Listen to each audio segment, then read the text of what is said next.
Welcome everybody to Service Drive Revolution and your Friday drive-by. A little something to think about going into the weekend. Today we're going to talk about psychology and perception, and this was all spirited from a question on a Facebook group.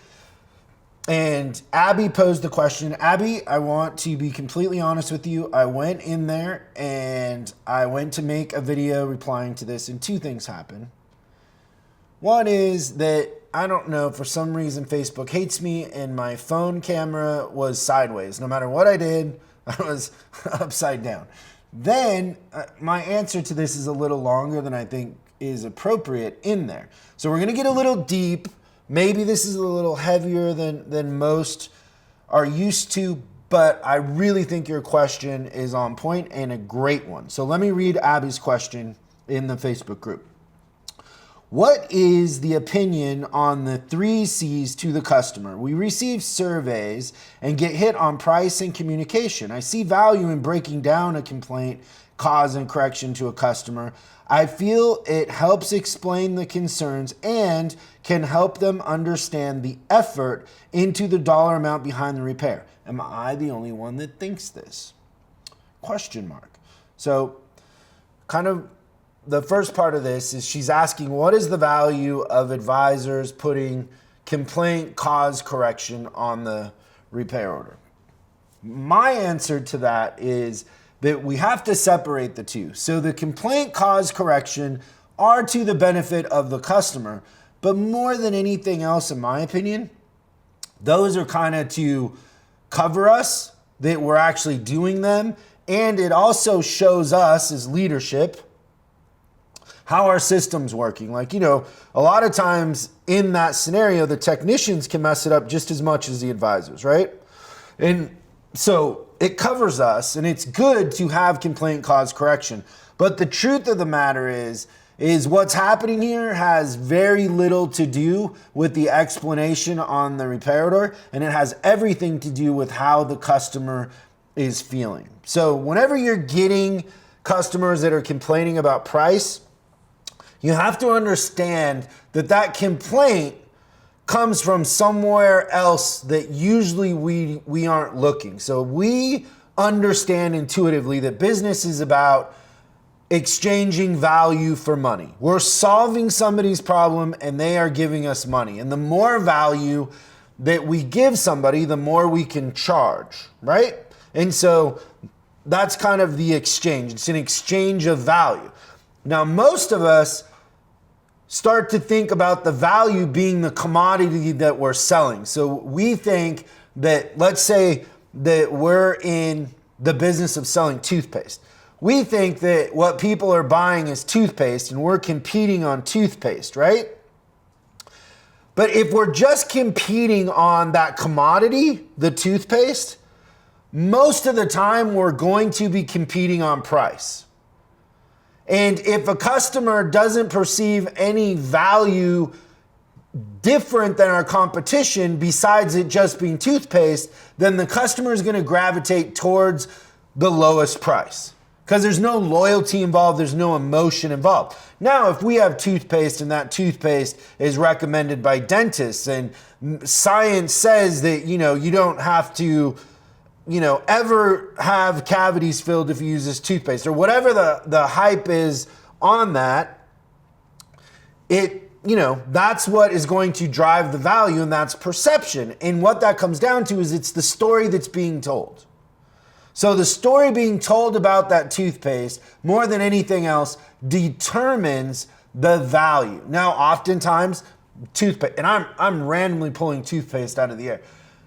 But I know that there's companies out there that make toothpaste that's like free of phosphate and all these other things that, are made out of really organic stuff that basically, no seals or anybody is harmed in them. There's no byproduct from it. It's really, I don't think organic's the word, but it's good for nature and it's safe. There are tons of people out there that will drive a Tesla or a Prius or whatever because they perceive that they're doing something for the environment. The same would apply to toothpaste. And once again, that comes back to that's the story being told about that product. Okay, now I know I kind of went on a little bit on a tangent, but come back with me. So what is the greatest story ever told?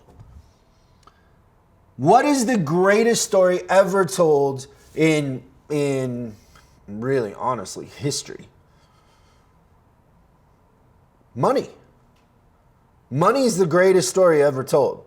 Think about the dollar in America for a second. It's not really backed by anything except for the perception that the world has of the dollar. And oftentimes you could make the case that the perception of the dollar in the world is held up more by our military and our pop culture and who we are as a country and how, aggressive we are in the American way and the American dream and all that. But at the end of the day, the dollar is only valuable if we perceive it to be valuable. So every one of us is walking around understanding that the dollar's value is something that we perceive, but it's not like it was in the old days that it's backed by gold or, some people say it's backed by oil. It's really, at the end of the day, we print money. I mean, you can see what we're going through right now with COVID. We just print money. It isn't like we go out and acquire more gold to back up the money. We're just printing that stuff. And, I've read a lot of books by economists that would say that the way we're going to get out of this is we're just going to forgive ourselves the debt. And we think like, oh, we're borrowing the money from China and all that. It's not that simple. But money is the greatest story ever told. So now how does this apply to customers complaining about price? Most of the time, when customers complain about price, it's because we have let them think of us as a commodity, or we have lost trust with them and they're disappointed. So then they navigate to price. They default to price. So what it means at the end of the day is our service advisors aren't connecting with our customers on a deeper level. They're not becoming friends. They're not over delivering. So like one thing we teach in our service advisor training is a 2-hour call. And the 2-hour call just stands for call customers when they don't need a call. Call customers when they don't expect it. Be a pattern interrupt. Be different than anybody else and over communicate. Most customers go into a service department. They drop off their car or truck.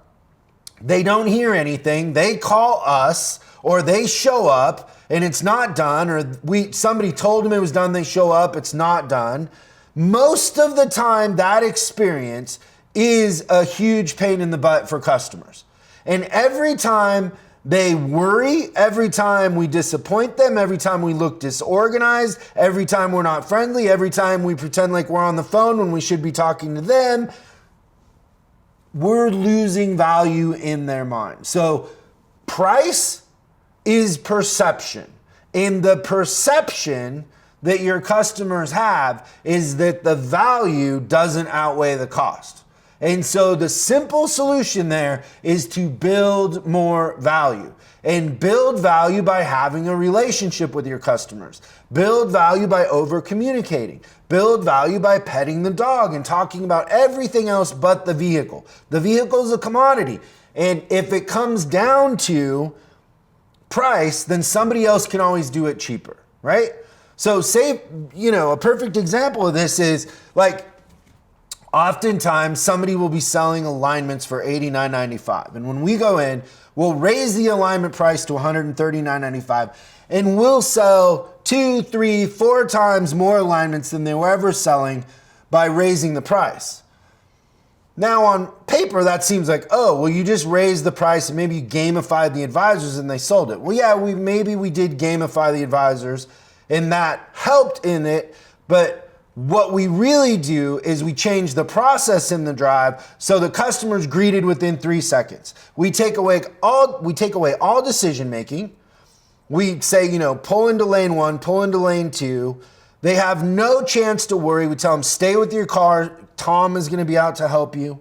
Then Tom comes out and meets them at the car, and then Tom talks to them about where they're headed, what they do for work, what they did on the weekend, whatever it is. but it's not about the car or the truck. It's about them as people and building trust. And then over communicating, making them feel good about the process. And at the end of the day, trying to make them feel like they're family, friends. That's really what it's about. But that's not the experience in the average service department. In the average service department, somebody pulls in, they wonder who's gonna help them. It feels like chaos, it's a little bit intimidating, it looks disorganized. Sometimes it's a mess physically, things aren't laid out right. Then when somebody, they finally go and get somebody to help them, or somebody comes up, they seemed rushed, they're like, what brings you in today?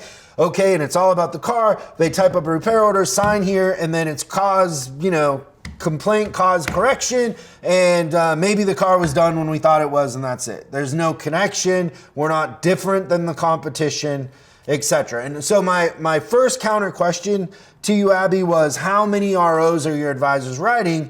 And I think you said 7 to 8. They have more than enough time to over communicate with customers. More than enough time to source parts, to do all kinds of things and over communicate with customers. They have more than enough time to talk to customers for a couple minutes about their grandkids, their hobbies, their sports team, and really become friends. That's what it's all about at the end of the day. Remember, if the experience would be better by the customer pulling right in the shop and dealing directly with the tech, there's no reason to have service advisors. If the service advisors can't make the customers feel good, they can't add value, they can't over communicate, then that layer of expense is of no use to us. It just isn't. And so I know that's a long-winded answer to your question, but I think it's a great question. It's an important one.